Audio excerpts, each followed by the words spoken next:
అండి. ఇవాల్టి వీడియో వచ్చేసి మంచి బ్లౌజ్ స్టిచ్చింగ్‌తో మీ ముందుకొచ్చేసాను. స్టిచ్చింగ్ అడుగుతున్నారు కదా! ఇక్కడ ఏం జరిగిందంటే లైనింగ్ అనేది కొంచెం సెపరేట్‌గా ఇచ్చారు. పర్వాలేదు ఇదే వేసేయండి అన్నారు. మీకు స్టిచ్చింగ్ క్లియర్‌గా కనిపిస్తుందని చెప్పేసి ఇలాగే స్టిచ్ చేస్తున్నాననమాట. ఎక్కడ స్కిప్ చేయకుండా చూడండి. నేనైతే ఎక్కడ స్కిప్ చేయకుండా స్టిచ్చింగ్ మొత్తం చూయిస్తాను. చివరలో ఒకటి జరిగింది. ఏంటనేది మీకు చూయిస్తాను. చివరి వరకు చూస్తే అర్థమవుతుందనమాట. ఫస్ట్ అయితే నేను బ్యాక్ పార్ట్ స్టిచ్ చేస్తాను. ఇంకా బ్యాక్ పార్ట్‌కి పట్టీ వేసుకుంటాం కదా! దానికోసం అయితే క్లాత్ కట్ చేసుకుంటున్నాను. 1.25 ఇంచుల వెడల్పుతో తీసుకున్నాననమాట. కొంచెం ఎక్కువగానే ఉంటుంటుంది లేదు 1.25కి నేనైతే ఇంత తీసుకొని దాన్ని డబల్ ఫోల్డింగ్ చేస్తాననమాట. ఇలా జెయింట్ వేసి పెట్టుకుంటున్నాను. ఎందుకంటే బ్యాక్ పార్ట్ ఫస్ట్ స్టిచ్ చేస్తున్నాను కదా! బ్యాక్ పార్ట్ అయిపోగానే మనం ఫ్రంట్ స్టిచ్ చేసుకుంటాం కదా! అలా ఏదో ఒకటి. నేనైతే ఫస్ట్ బ్యాక్ పార్ట్ స్టిచ్ చేస్తాను. ఎప్పుడైనా సరే బ్యాక్ పార్ట్ స్టిచ్ చేసేటప్పుడు కింది వైపు నుంచి కుట్టు వేసుకుంటూ రండి. మనం మెయిన్ క్లాత్ అటు కొంచెం ఇటు కొంచెం ఎక్స్ట్రాగా వదిలేస్తాం కదా! అది కరెక్ట్‌గా చూసుకొని పెట్టేసుకోండి. మొత్తం మట్టంగా ఒకే సైడ్ పెట్టేసి కుట్టేశారనుకోండి నెక్కుల దగ్గర అటు ఇటు అయిపోతూ ఉంటుంది కాబట్టి, అలా కాకుండా మనం క్లాత్ ఎంత ఎక్స్ట్రా పెట్టామో నడుము దగ్గర ఆ ఎక్స్ట్రా అటు ఇటుగా వదిలేసుకొని నీట్‌గా పాదం మందం ఖర్చుతో స్టిచ్ వేసుకుంటూ రండి చివరి వరకు. ఈ విధంగా స్టిచ్ వేసేసి ఇప్పుడు మిషన్ కింద నుంచి తీసి నీట్‌గా సెట్ చేసుకోండి. మొత్తం క్లాత్ అంతా సెట్ చేసుకొని చుట్టూరా డబుల్ స్టిచ్ వేసుకుంటూ వచ్చేసేయండి. ఈ విధంగా. అంటే ఇది 2 జెయింట్ వేస్తాం కదా! కొంచెం వెడల్పాటి కుట్టు పెట్టేసుకొని చుట్టూరా కుట్టు వేసుకుంటూ రావాలన్నమాట. చూడండి నేనైతే చేతులతో ఎక్కడ ముడతలు లేకుండా నీట్‌గా సదురుతున్నాను. ఆ మధ్యకాలంలో గమ్ పెట్టి జాయిన్ చేసుకొని కట్ చేయడం ఇలాంటివి చేసేవాళ్ళం కానీ అంత టైం ఉండట్లేదండి. కూర్చొని కట్ చేసి మళ్ళీ గమ్ పెట్టి జాయిన్ చేసి మళ్ళీ కట్ చేసుకొని మిషన్ దగ్గరకు వచ్చేంత టైం ఉండట్లేదనమాట. ఇంకా మిషన్ మీదనే స్టిచ్చింగ్ స్పీడ్‌గా అయిపోతుందని చెప్పేసి ఏముంది ఒక స్టిచ్చే కదా మనం 2 జెయింటింగ్ వేసేది. ఒక 5 మినిట్స్ ఎక్కువగా పడుతుంది. ఇంకా అందుకని చెప్పేసి మొత్తం చుట్టూరా స్టిచ్ అయితే వేస్తున్నాను చూడండి. మీరు వీడియోకైతే లైక్ ఇచ్చేసేయండి. చివరి వరకు చూడండి ఏం జరిగిందనేది తెలుస్తుంది. మీకు మొత్తం స్టిచ్చింగ్ అయితే చూయిస్తాను. ఇలా. ఇప్పుడు ఎక్స్ట్రా క్లాత్ అంతా కట్ చేసేసుకోవాలి. ఫస్ట్ ఇలా ఉల్టా తీసేసి ఇలా చేతులతో ఇలా అని చూసుకోవాలి. ఎక్కడైనా ముడతలుగా ఉందా, ఎక్స్ట్రా క్లాత్ వచ్చిందా అనేది చూసుకొని అప్పుడు ఎక్కడ ముడతలు లేదని కన్ఫర్మ్ చేసుకున్న తర్వాత కట్ చేసేయండి. నాకైతే ఎక్కడ ముడతలు రాలేదనమాట. ఇంకా నీట్‌గా కట్ చేసేస్తున్నాను చూడండి. ఈ మధ్యలో వచ్చిన క్లాత్ కూడా మనకు యూజ్ అవుతుంది. పక్కన పెట్టేసుకోవాలి. కొన్నిసార్లు క్లాత్ అనేది తక్కువ వచ్చినప్పుడు ప్రతి ముక్క యూజ్ అవుతుందనమాట. అందుకని చెప్పేసి పక్కన పెట్టేసుకోవాలి. ఇప్పుడైతే చుట్టూరా ఉన్న క్లాత్ అంతా నీట్‌గా తీసేస్తున్నాను చూడండి నేను. మొత్తం కూడా ఈ విధంగా కట్ చేసేయాలి. ఇప్పుడు వచ్చేసి షోల్డర్కి ఎదురుగా బ్యాక్ డాట్ చూడండి. షోల్డర్కి ఎదురుగా మడిచేసుకొని 1/2 ఇంచు కుట్టుతో వేసేస్తే మనకు 1 ఇంచ్ వెడల్పు వెళ్ళిపోతుందనమాట. మనం 1/2 ఇంచ్ ఫోల్డింగ్ మీద 1/2 ఇంచ్ పట్టేసుకుంటున్నాం కదా! స్టార్టింగ్లో కొంచెం లావుగా చివరికి వచ్చేసరికి సన్నగా నేను ఒక 3.5 ఇంచుల 4 ఇంచుల పొడవు వరకే వేస్తానఅనమాట. అంటే నెక్ హైట్ని బట్టి వేస్తాను. ఇది ఒక 3.5 ఇంచులు వేసుంటాను. ఇప్పుడు బ్యాక్ పట్టి అతుక్కుంటున్నాను చూడండి. బ్యాక్ పట్టి పైనుంచి పెట్టేసుకొని మనం డాట్ వేస్తాం కదా! అక్కడ చిన్న టక్స్ పెట్టేసుకోండి. ఈ వేసే పట్టికి చూడండి చిన్న కుచ్చులాగా పెట్టేసుకుంటే మాకు కొంచెం కస్టమర్ బ్లౌజ్ లూజ్‌గా తొడిగినా కూడా ఫిట్టింగ్ అనేది బాగుంటుందన్నమాట. వీపు భాగం పైకి లేసినట్టుగా కొన్నిసార్లు లూజ్ ఉన్నప్పుడు పైకొచ్చేస్తుంది బ్లౌజ్. అలా రాకుండా ఉంటుందన్నమాట. ఎక్స్ట్రా క్లాత్ అంతా తీసేసి ఇప్పుడు చాలామంది ఇలాగే మొత్తం ఫోల్డింగ్ ఇచ్చేసి హెమ్మింగ్ కోసం పెట్టేస్తుంటారు. నేను అలా కాదు. ఫస్ట్ ఒక చిన్న ఫోల్డింగ్ ఇచ్చి స్టిచ్ అయితే వేస్తానన్నమాట. ఎందుకంటే కొంచెం బ్యాక్ పట్టీ అనేది మందంగా ఉంటేనే బ్లౌజ్ బాగుంటుందని చెప్పేసి ఇలా. ఇప్పుడు ఒక వెడల్పాటి కుట్టు. ఈ కుట్టు చేతి పని చేసిన తర్వాత విప్పదీసేస్తాం. ఆ కుట్టు అనమాట. ఇంకా మనకు బ్యాక్ పార్ట్ చూసారు కదా ఎంత స్పీడ్‌గా రెడీ అయిపోయిందో. నేను కొంచెము వీడియోని కొంచెం స్పీడ్ పెట్టాను. మరీ స్పీడ్ అయితే పెట్టలేదు. కొంచెం స్పీడ్ పెట్టి చూపిస్తున్నాను. ఇప్పుడు ఫ్రంట్ పార్ట్ స్టిచ్ చేసేటప్పుడు ఇలా చూడండి ఉల్టా సీదా చూసేసుకొని నేను కటింగ్‌లోనే ఉల్టా వైపు లోపలికి వెళ్ళేటట్టు పెట్టేసుకుంటాను కాబట్టి స్టిచ్చింగ్‌లో చూడను ఇంకా. ఎందుకంటే నాకు తెలుస్తుందనమాట. ఇప్పుడు ఒక సైడ్ ఫ్రంట్ పార్ట్ సెట్ చేశాను కదా! ఇంకొక సైడ్ నెక్కులు ఎదురుగా ఉండాలన్నమాట. ఎదురెదురుగా ఇలా పెట్టేసుకొని ఒకటి పక్కన పెట్టేసి ఒకటి స్టార్ట్ చేయండి. ఒకటి మొత్తం కుట్టిన తర్వాత ఇంకొకటి కుట్టారనుకోండి చూసుకోకుండా 2 ఒకే సైడ్ అయిపోయి మళ్ళీ విప్పాల్సి వస్తుందన్నమాట. అందుకని స్టార్టింగ్‌లోనే ఇలా ఎదురు బదురుగా పెట్టేసుకొని ఇలా జెయింటింగ్ స్టిచ్ అయితే వేసేసుకోండి. ఈ విధంగా. ఇప్పుడు ఇంకొక సైడ్. ఒక సైడ్ వేసి పక్కన పెట్టేశాను. ఇంకొక సైడ్ ఇలా ఒకదాని తర్వాత ఒకటి వేయడం వల్ల మనకు అటు ఇటు అయిపోవడాలు అలా మళ్ళీ విప్పదీసి వేయడం అలా అంత పెద్ద పనేమీ ఉండదనమాట. ఈజీగా బ్లౌజ్ స్టిచ్చింగ్ అనేది అయిపోతుంది. చూడండి ఎక్కడ ముడతలు లేకుండా వచ్చేసింది కదా! ఇప్పుడు ఎక్స్ట్రా క్లాత్ అంతా కట్ చేసేస్తున్నాను చూడండి చుట్టూరా కూడా. ఈ విధంగా ఎక్స్ట్రాగా ఉన్న క్లాత్ మొత్తం నీట్‌గా కట్ చేసేస్తున్నాను. ఇలా. మీరైతే వీడియోకి లైక్ ఇచ్చేసేయండి. ఈ విధంగా ఇంకొక సైడ్ ఉన్న క్లాత్ కూడా కట్ చేసేస్తున్నాను. నేను ఎక్కడ వీడియో అనేది స్కిప్ చేయలేదన్నమాట. ప్రతిసారి కట్ చేసేది, జెయింట్లు వేసేది ఇదంతా తీసేస్తూ ఉంటాను కదా, కానీ ఇక్కడ మాత్రం అలాంటిది ఏది లేదనమాట. మొత్తం ఫుల్ వీడియో తీసానమాట. కానీ చివరిలో ఒకటి జరిగింది ఏంటన్నది మీరు చివరి వరకు చూడండి. ఇప్పుడు చూడండి, డాట్ వేస్తున్నాను. మెయిన్ డాట్ ఎక్కడ షోల్డర్కి ఎదురుగా పట్టేసుకొని 1 ఇంచ్ వెడల్పు మీద పట్టేశాను ఫోల్డింగ్. అంటే 2 ఇంచెస్ వెడల్పు, 2.5 ఇంచుల పొడవు అనమాట డాట్. ఎక్కడ పట్టుకున్నాను, షోల్డర్కి ఎదురుగా పట్టుకున్నాను చూడండి. ఒకటి వేసిన తర్వాత ఇంకొక ఫ్రంట్ పార్ట్ పెట్టాను. తర్వాత వచ్చేసి ఉక్స్ పట్టీకి మిడిల్లో ఒక డాట్, ఉక్స్ పట్టీ సైడ్ సెంటర్కి మర్చేయండి. కొంచెం నెక్ వైపు ఒక 1/2 ఇంచ్ పైకి ఉండేటట్టు చూసి పెట్టేసుకొని ఇలా ఇది ఉక్స్ సైడ్కి కూడా ఒక 2 ఇంచుల వరకు వేసానండి. 2.5 అవసరం లేదు. ఇంకా ఆమ్ రౌండ్ సైడ్ వేద్దామంటే క్లాత్ సన్నగా ఉంది కదా, అది వచ్చేసి పై క్లాత్ లైనింగ్ వస్తుంది, పై క్లాత్ రావట్లేదు అనమాట. అందుకని ఒక స్టిచ్ ఫస్టే వేసేసుకొని ఈ విధంగా స్టిచ్ లాగానమాట. డాట్కి గ్యాప్ సేమ్ ఉండేటట్టు చూసుకోండి. షేప్ ఎక్కువగా కావాలంటే దగ్గరగా వేయండి, షేప్ తక్కువగా కావాలంటే కొంచెం దూరంగా వేయండి. చూసారు కదా, చిన్న సైజ్ బ్లౌజ్ కటింగ్ అయింది, స్టిచ్చింగ్ అయింది కాబట్టి వాళ్ళకి తగ్గట్టుగా వేస్తున్నాను అనమాట. చూడండి, ఆమ్ రౌండ్ సైడ్ డాట్ అనేది ఇక్కడ స్టిచ్ వేసిన తర్వాత వేస్తున్నాను, ఎందుకంటే సన్నటి క్లాత్ కాబట్టి. ఈ విధంగా ఇది 4వ డాట్. మీరు 4th డాట్ ఎందుకు వేస్తారో, అవసరమా, ఎందుకు వేస్తున్నారని కామెంట్ వచ్చిందండి. నేనైతే వేస్తానండి. సైజ్ బ్లౌజెస్కి ఉంటే మాత్రం ఖచ్చితంగా వేసేస్తాను. దానివల్ల నష్టమేమీ లేదు, ఫిట్టింగ్ బాగుంటుంది. చూడండి, ఇప్పుడు వచ్చేసి క్రాస్ బెల్ట్లు అతుక్కుంటున్నాను. ఫస్ట్ మెయిన్ క్లాత్ తీసాను, దానిపైకి లైనింగ్ తీస్తున్నాను అనమాట. ఇక్కడ 2 పీసెస్ లైనింగ్, 1 పీసెస్ వచ్చేసి మెయిన్ క్లాత్ అనమాట. ఆ విధంగా వేస్తున్నాను చూడండి. ఫస్ట్ మెయిన్ శారీలో పీస్ పెట్టాను, దానిపైన లైనింగ్ పెట్టాను. దాని కింద వచ్చేసి లైనింగ్, అంటే కింది వైపున ఒక లైనింగ్, పైన లైనింగ్, మెయిన్ క్లాత్. ఇలా ఉక్స్ పట్టీ కంటే కొంచెం పైకి పెట్టేస్తాను అనమాట. అంటే మన ఫ్రంట్ పార్ట్ కంటే ఒక 1/4 ఇంచ్ పైకే పెట్టేస్తాను. ఉల్టా తీసినప్పుడు ఒక సైడ్ లోపలికి, ఒక సైడ్ బయటకి అయిపోకుండా ఎక్స్ట్రా కట్ చేసుకుంటే మనకు స్ట్రేట్గా ఉంటుందన్నమాట, లెవెల్గా ఉంటుందన్నమాట కుట్ట అనేది. అంటే ఎక్కడ ఉక్స్ పట్టీ దగ్గర క్రాస్ బెల్ట్ కొన్నిసార్లు లోపలికి వెళ్ళిపోతుంది, అలా వెళ్ళిపోకుండా ఉంటుంది. ఇప్పుడు స్టిచ్చింగ్లో కొంచెం మనం పైకి పెట్టి కుట్టడం వల్ల. చూడండి, ఒక సైడ్ వేసేసాను కదా, అదే విధంగా ఇంకొక సైడ్ వేస్తున్నాను. చూడండి, కింది వైపున శారీలో పీస్కి కింది వైపున లైనింగ్ పీస్ పెట్టాను, శారీలో పీస్ పెట్టాను. దాన్ని తీసుకొచ్చి ఫ్రంట్ పార్ట్ పెట్టేసి ఇంకొక సైడ్ వచ్చేసి మళ్ళీ లైనింగ్ పీస్ పెట్టాను. మిడిల్లో వచ్చేసి ఫ్రంట్ పార్ట్. ఈ 4గింటిని ఫస్ట్ ఉన్న 2 క్రాస్ బెల్టులని, తర్వాత ఫ్రంట్ పార్ట్ని, పైన ఉన్న క్రాస్ బెల్ట్ సమానంగా సెట్ చేసుకుంటూ కుట్టు వేసుకుంటూ రావడం. ఇక్కడ డాట్ మీకు ఇక్కడ చూపిస్తాను చూడండి. ఈ డాట్ని ఇలా మర్చేసుకోవాలన్నమాట. అటు సైడ్ మడుస్తున్నప్పుడు మీకు కనిపించదు కాబట్టి ఇప్పుడు క్లియర్గా చూపించాను చూడండి. ఇలా అలా మడిచేయాలి. అది కుట్లల్లోకి వెళ్ళిపోకూడదు అనమాట. మొత్తం కుట్లల్లోకి వెళ్ళిపోయింది అనుకోండి, ఫ్రంట్ పార్ట్ ఫిట్టింగే పాడైపోతుంది, అది గుర్తుంచుకోండి.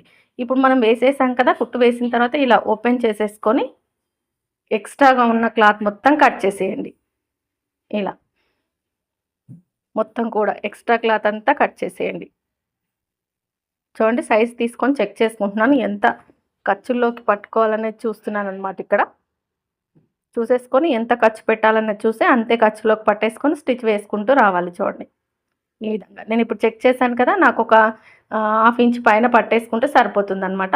అంత ఎక్స్ట్రాగా ఎందుకు పెట్టుకుంటారో, సమానంగా కట్ చేసుకోవచ్చు కంటే ఏం పర్వాలేదండి. క్రాస్ బెల్ట్ అనేది మందంగా కనిపిస్తుంది, నీట్గా ఉంటుంది అనమాట. ఇంకొక సైడ్ కూడా ఎక్స్ట్రా క్లాత్ అంతా కట్ చేసేసి ఇలా ఉల్టా చేసేసుకొని ఇందాక చెక్ చేసుకున్నాను కదా, అదే గుర్తుతో దీనికి కూడా వేసేస్తాను అనమాట. ఇంకా ప్రతిదానికి బ్లౌజ్ తీసుకొని చెక్ చేయడం అలా టైం వేస్ట్ చేయను ఇంకా. ఎందుకంటే మనం ఒక ముందు వేసాం కదా క్రాస్ బెల్ట్కి, అదే మెజర్మెంట్ దీనికి వేస్తే సరిపోతుంది అనమాట. ఇప్పుడు ఈ లోపల ఉన్న ఫ్రంట్ పార్ట్ బయటికి లాగేసేయాలి. మనం ఈ క్రాస్ బెల్ట్ ఇలా జాయింట్ వేసేటప్పుడు ఫ్రంట్ పార్ట్ పైన లోపల స్టిచ్ పడకుండా చూసుకోవాలన్నమాట. స్టిచ్ పడింది అనుకోండి, మనం ఇలా లాగినప్పుడు బయటకు రాదు, ఇంకా మళ్ళీ విప్పదీసి మళ్ళీ వేయాల్సి వస్తుందన్నమాట. అందుకని ఇక్కడ జాగ్రత్తగా వేయండి. ఇప్పుడు వచ్చేసి చూడండి, ఇంకా మనకు 2 సమానంగా ఉన్నాయా లేదా అనేది చెక్ చేసుకుంటున్నాను నేను. నాకు 2 సమానంగా వచ్చేసాయి కదా. ఇప్పుడు ఉక్స్ పట్టి, కాజా పట్టి వేసేస్తాను చూడండి. ఇక్కడ నెక్ దగ్గర పీస్ ఉంటుంది కదా, దాన్ని మిడిల్కి కట్ చేసేసాను.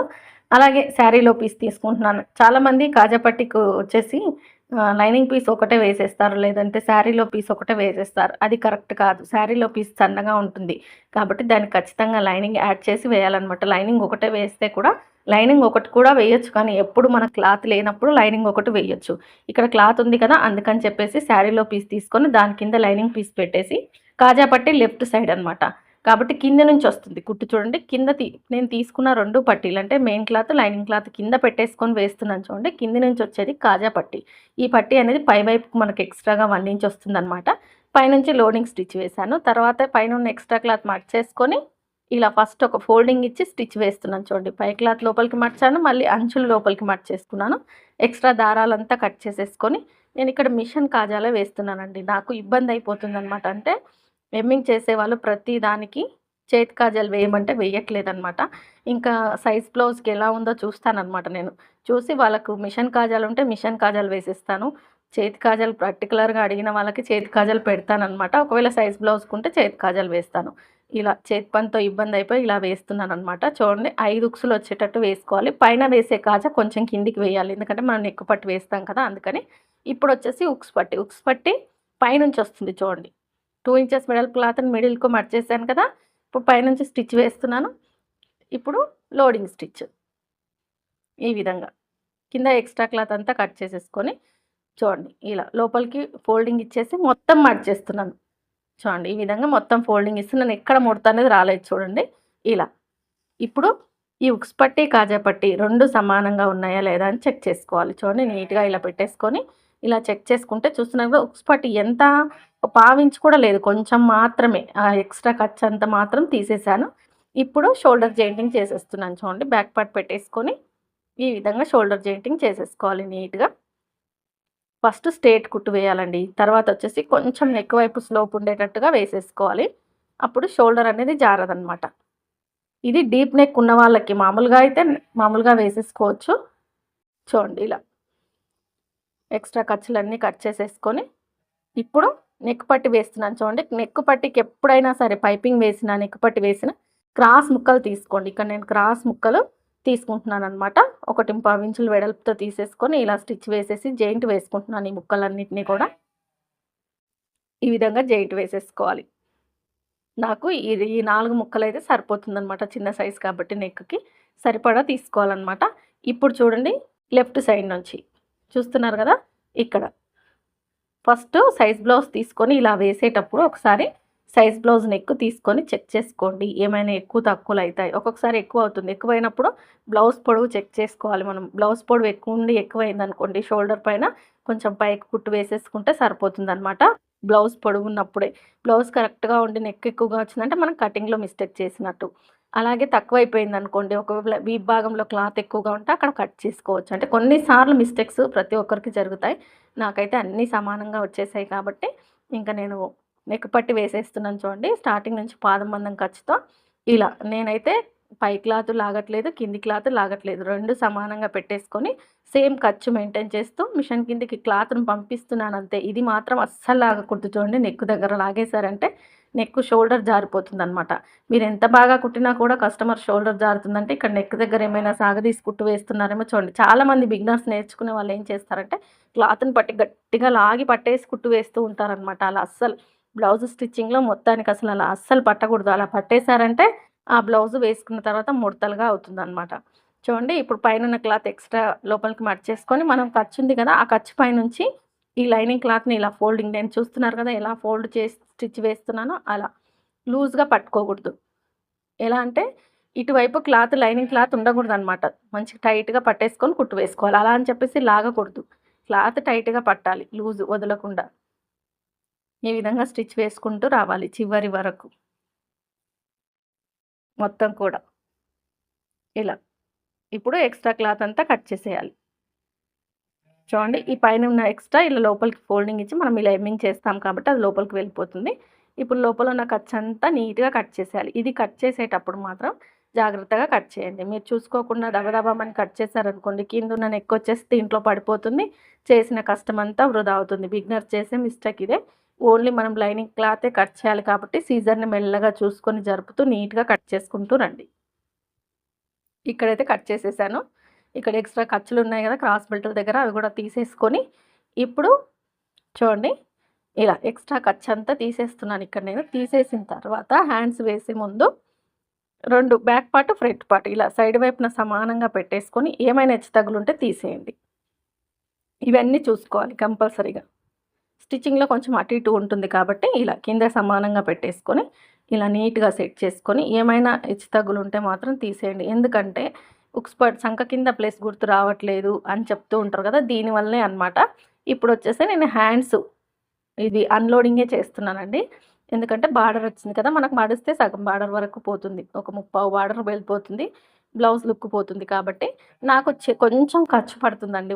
ఇటొక 1 ఇంచ్ అటొక 1 ఇంచ్. కానీ వేయకుండా స్టిచ్ చేస్తే ఒకవేళ కస్టమర్ లావయిపోయి విప్పుకున్నారనుకోండి అక్కడ క్లాత్ ఉండదు. కాబట్టి నేను హ్యాండ్స్‌కి చూస్తున్నారు కదా! కుట్లలోకి వెళ్ళినా కూడా ముక్కలు అతుక్కుంటున్నాను. అదే నేర్చుకునే వాళ్ళు కొంతమంది తొందరగా అయిపోవాలని చెప్పేసి ఇక్కడ అవసరమా ఈ ముక్క కుట్లల్లోకే వెళ్ళిపోతుందని వెయ్యరు. అది కరెక్ట్ కాదు. మనం ఒక 5 నిమిషాల పని ఎక్కువ అవుతుంది అంతే. కానీ ఫ్యూచర్‌లో వాళ్ళు బ్లౌజ్ విప్పుకున్నప్పుడు కూడా యూజ్ అవుతుందనమాట. కాబట్టి ఖచ్చితంగా కుట్లలోకి వెళ్ళిపోయినా ఖర్చు అవసరం అనుకున్నప్పుడు ఖచ్చితంగా వేయాల్సిందే. ఇక్కడ నేను అందుకనే ఉల్టా సీదా చూసేసుకొని ఇక్కడ హ్యాండ్స్‌కి ఎక్స్ట్రా ఖర్చు అయితే యాడ్ చేస్తున్నాను చూడండి. ఇది మొత్తం నా కుట్లలోకే వెళ్ళిపోతుంది. చంక కింద అస్సలు కనిపించదు. కానీ వాళ్ళు ఒకవేళ ఒక స్టిచ్ విప్పదీయాలనుకున్నప్పుడు క్లాత్ ఉండాలి కదా మనకి. అందుకని చెప్పేసి వేస్తున్నాననమాట. చూడండి ఇలా. చిన్న ముక్కలు తీసేసుకొని ఇలా ఫస్ట్ జాయింట్ స్టిచ్, పైన లోడింగ్ స్టిచ్. పైన లోడింగ్ స్టిచ్ కంపల్సరీగా వేయండి. వేస్తేనే దాని ఫిట్టింగ్ అనేది బావుంటుందనమాట. అదే విధంగా ఇంకొక సైడ్. ఇలా. మీకు మొత్తం బ్లౌజ్ అంతా చూయిద్దాం అనుకున్నానండి. లాస్ట్‌లో ఏం జరిగిందనేది మీరు చివరి వరకు చూడండి చూయిస్తాను. ఇలా. ఇప్పుడు లోడింగ్ చేసేసుకుందాము. ఇప్పుడు చూడండి ఖర్చులనేది కింది వైపుకుంది. ఫ్రంట్ పార్ట్ చూడండి ఇప్పుడు నేను మార్కింగ్ పెట్టింది లోతు పార్ట్ అనమాట. నేను వేసిన ఖర్చులు మెయిన్ క్లాత్‌కి శారీ పీస్‌కి వేసిన ఖర్చులన్నీ కింది వైపున్నాయి. పై వైపున లైనింగ్ పెట్టేసుకున్నాను. పాదం మందం ఖర్చుతో స్టిచ్ వేస్తున్నాను. అక్కడ లోతు భాగం అనేది అటువైపు ఉంది గుర్తుంచుకోండి. ఇలా వేయాలన్నమాట హ్యాండ్స్‌కి. ఇప్పుడు ఈ బ్లౌజ్‌కి కూడా ఇప్పుడు ఈ హ్యాండ్‌కి కూడా ఖర్చులనేవి కింది వైపునున్నాయి. ఇప్పుడు హ్యాండ్ తీసుకొని లోడింగ్ కోసం ఇది కూడా వెనకాల స్టిచ్ వేస్తున్నాను. ఒకటి మొత్తం కుట్టిన తర్వాత ఇంకోటి పెట్టుకోకండి. మిస్టేక్ కాకుండా ఉంటుందన్నమాట. చూడండి ఇప్పుడు లోతు ఎటువైపు ఉంది? నా వైపు ఉంది. అంటే లోతు ఒకటి అటువైపు ఉంది, ఇంకోటి నా వైపు ఉంది. ఇలా వేసి స్టిచ్ చేస్తే మనం తీసిన కర్వ్ పార్ట్ అనేది ఫ్రంట్ పార్ట్‌కి వస్తుందన్నమాట. ఫ్రంట్ సైడే వస్తుంది, బ్యాక్ సైడ్ రాదు. ఇప్పుడు దీనికి లోడింగ్ స్టిచ్ వేస్తున్నాను చూడండి. మనం మెయిన్ క్లాత్‌కు ముక్కలు అతుక్కున్నాం కదా! అవి వచ్చేసి ఖర్చులోకి వెళ్ళిపోతుందన్నమాట. అంటే లైనింగ్ క్లాత్, మెయిన్ క్లాత్ మిడిల్‌లో ఉండిపోతాయి. మనం బ్లౌజ్ ఉల్టా తీసి చూసినా కూడా ఖర్చులేవి కనిపించవన్నమాట అలా. చూడండి ఇలా. లైనింగ్‌కి వేసినా కూడా అదే మెథడ్‌లో వేయాలన్నమాట. లోపలికి వెళ్ళిపోయేటట్టు ఒకవేళ అతుకులు ఏమైనా పడితే ఇప్పుడు పైనుంచి లోడింగ్ స్టిచ్. ఇప్పుడు నేను లోతు పార్ట్ ఒకటి అటువైపు, ఒకటి ఇటువైపు వేయడం వల్ల నాకు కరెక్ట్ 2 ఫ్రంట్ పార్ట్‌కి వచ్చేస్తాయి. చూడండి ఇటువైపు ఉంది లోతు దీనికి. నేను ఇప్పుడు మార్కింగ్ వేశాను కదా! అటువైపు ఇలా. ఈ ఎక్స్ట్రా క్లాత్ అంతా కట్ చేసేస్తున్నాను చూడండి. మొత్తం కూడా ఇలా. ఇంకా టక్స్ పెట్టేసుకుంటే మనం హ్యాండ్ జాయింటింగ్ చేసేసుకోవడమే. ఇప్పుడు ఇంకొక సైడ్ కూడా జాయింట్ వేసి పెట్టాను కదా! పై వైపు నుంచి లోడింగ్ స్టిచ్ వేస్తున్నాను చూడండి. ఈ విధంగా. ఇప్పుడు లోత్ అనేది నా సైడ్ ఉంది. చూస్తున్నారు కదా! లోత్ అనేది ఇంతకుముందు అటు సైడ్ వచ్చింది కదా! ఇప్పుడు నా సైడ్ ఉందన్నమాట. ఇప్పుడు 2 ఫ్రంట్ పార్ట్స్ కరెక్ట్ వస్తున్నాయి. లోతులు అనేవి 2 ఒకే సైడ్ రాకూడదన్నమాట. అలా వస్తే ఒకటి బ్యాక్ సైడ్ వెళ్ళిపోతుంది, ఒకటి ఫ్రంట్ సైడ్ వెళ్ళిపోతుంది. అది గుర్తుంచుకోండి. ఇప్పుడు ఇంకా హ్యాండ్ జాయింటింగ్ చేద్దామని పెట్టుకున్నానండి. ఒక కుట్టు వేశానో లేదో మీరే చూడండి. కరెంట్ పోయిందనమాట. నాకు ఎప్పుడైనా కూడా స్టిచ్చింగ్ వీడియోలు తీయాలి అంటే సాయంత్రం టైంలోనే కుదురుతుందండి. మార్నింగ్ టైంలో కుదరదు. ఎందుకంటే నేర్చుకునే పిల్లలుంటారు. వాళ్ళు ఫాల్స్ వేస్తారు.